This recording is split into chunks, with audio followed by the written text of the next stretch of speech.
Hi guys, mapagpalang araw. For today's video ay mayroong bagong update si Messenger. Baka hindi mo pa alam, ang Messenger ay nag-update at mayroon na siyang sariling app lock.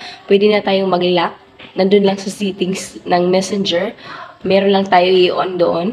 Pwede na tayong maglagay ng fingerprint doon sa ating Messenger para kapag ibang tao na ang humawak ng cellphone natin, pwede niya galawin ang ibang application pero yung Messenger hindi niya magagalaw. Mapoprotektahan pa rin natin yung ating privacy dahil ma-open lang yung Messenger kung gamit ang ating fingerprint.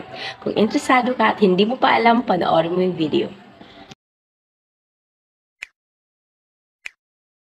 Ayan, pumunta tayo sa ating Messenger, tapos pindutin ang gear sign dyan. Tapos, scroll down lang tayo.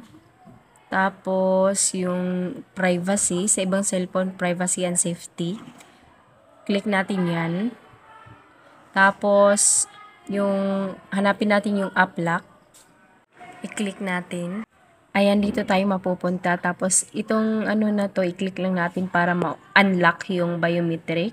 Tapos, kapag register na yung ating fingerprint, ayan, pipili tayo kung ano yung gusto natin. Kung malalock yung Messenger after 1 minute na nag-leave tayo, 15 minutes or 1 hour. Ayan, kapag nakapili na tayo,